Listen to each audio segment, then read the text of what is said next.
Hi, I'm Toby Busha. I'm the VP of Product Marketing here at ThreatConnect. We're joined by with Colin Anderson today. Colin is a seasoned cybersecurity executive with over 25 years of experience. He's currently the Senior Vice President and CISO at Ceridian, which is a human resources management software company. He was previously the Global CISO at Levi Straus, and prior to that, he was the CISO at Safeway. And he's also a board advisor for multiple cybersecurity companies, as well as an investor. And Colin's recently joined ThreatConnect as an advisor to the board. And he's graciously agreed to join this fireside chat across a variety of security and risk management topics. So welcome, Colin. Thank you. I appreciate it. So could you just take a couple of minutes, tell us a bit about yourself, your background? So you're right. I've been in the CISO chair a few times now. Right now I'm with Ceridian, but I've had an opportunity to work for three fabulous companies as a CISO. You know, Safeway was an amazing journey. Got to do it all over again at Levi's, building a program there, and now I'm at Ceridian.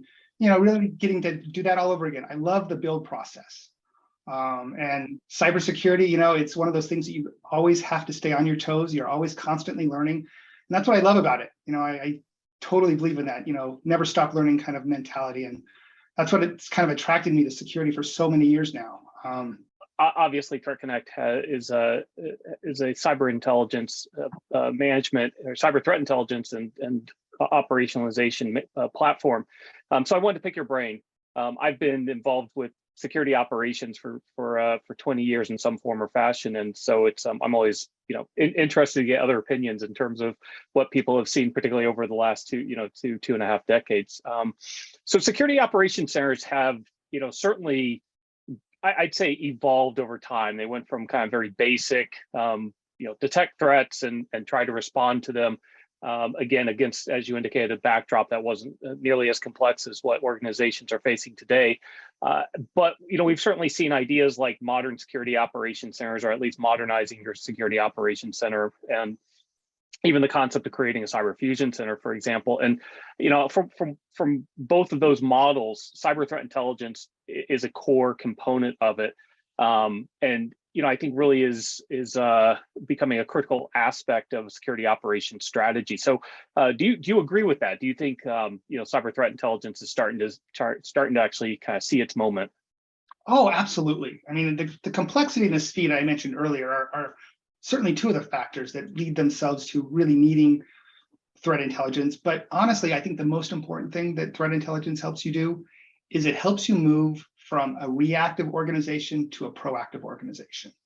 That's the shift that I've really seen in my SOC teams, where when we start implementing threat intelligence, all of a sudden we can get in front of things.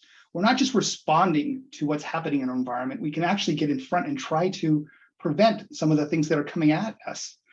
When you really embrace threat intelligence, kind of make it center, that pivot point in your SOC, it is a force multiplier. You're up-leveling your team when you can really start embracing and integrating threat intelligence to your stack and your processes. It can be really a big game changer.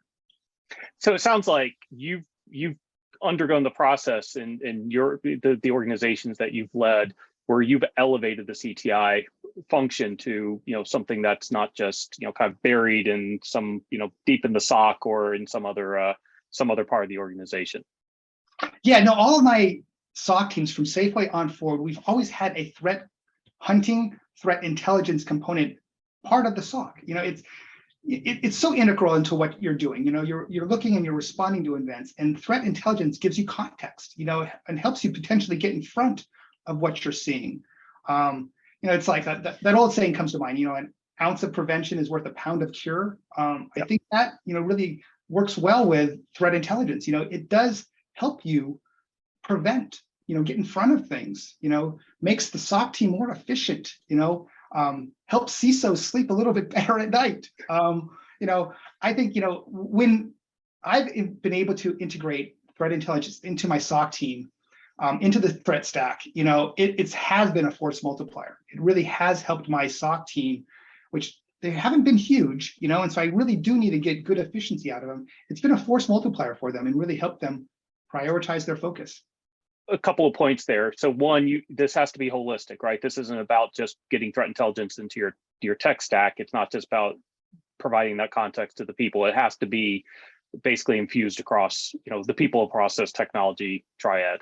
Yeah, I mean, it's threat intelligence can do more than just help from a security event.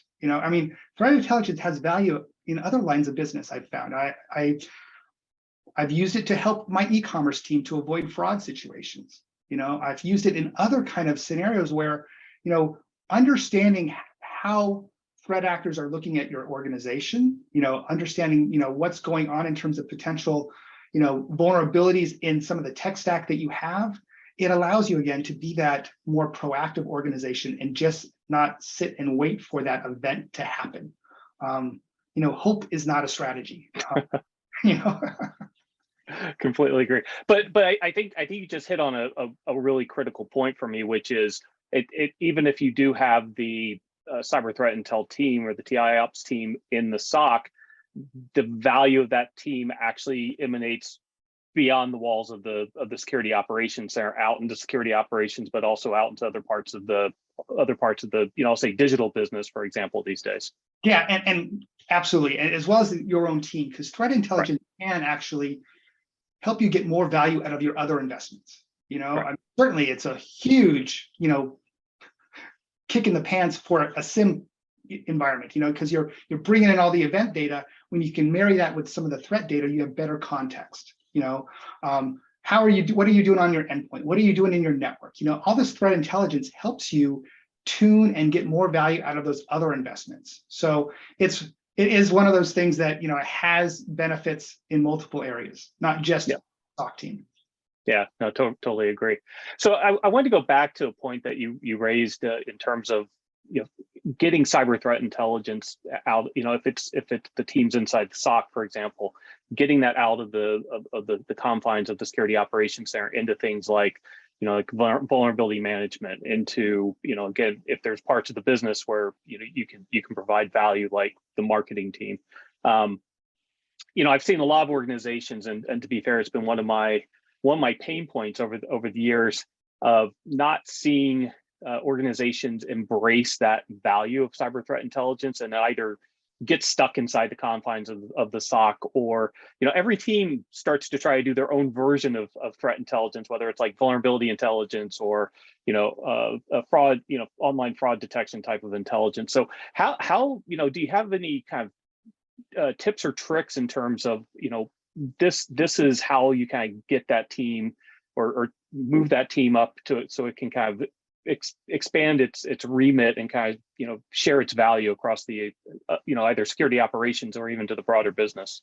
Yeah, I think part of the problem is historically threat intelligence has stayed within the walls of the SOC. I think what we're not doing is we're not celebrating our wins.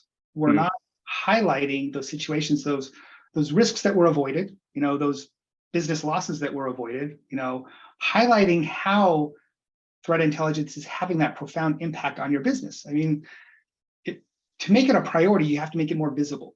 You have to understand, celebrate those wins, talk about what you're doing with other teams, and innovate, brainstorm about how you can use that threat intelligence to answer other questions or solve other problems. I mentioned the e-commerce situation, and that was a great one where we really were able to avoid some potential fraudulent losses because we saw what the attackers were talking about, and we were able to make some adjustments to thwart it. But business partners are another one. I mentioned the supply chain situation. We all have a lot of business partners these days. And so, understanding the threat intelligence about them. I mean, if you have a critical business partner and you learn that there's something that's potentially targeting them, that's important information for you to have and something you want to share with that business partner, because protecting them is protecting yourself. So there's a lot of ways that I think threat intelligence can do more than just be an enabler or a force multiplier for the SOC.